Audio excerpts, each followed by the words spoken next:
మొదలు కట్టి నుంచి ఇక్కడే ఉన్నాం. అక్కడ లోపు వద్దని మళ్ళీ డిఎంఎం వెనక్కి మనకి తోజండి రోడ్డుకి.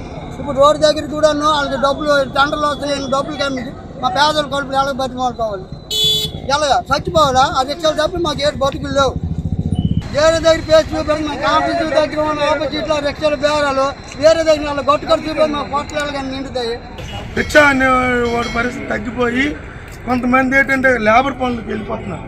కొద్దిపాటి మంది అంటే సుమారు ఒక 50-60 కుటుంబాలు ఇప్పుడు కూడా రిక్షా వేసుకుని బ్రతుకుతున్నారు.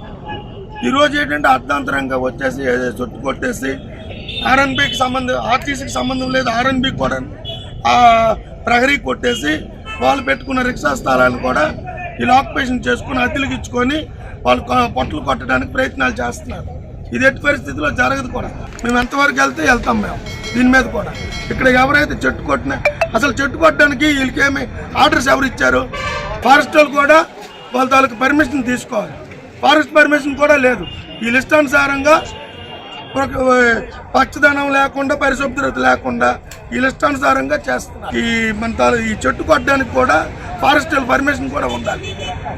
ఇవన్నీ లేకుండా వాళ్ళ పేదల కోసం ఆలోచించకుండా ఇవన్నీ చేసి వాళ్ళ పొట్టలు కొడుతున్నారు. ఇది మాత్రం ఎట్టి పరిస్థితుల్లో సహించాం.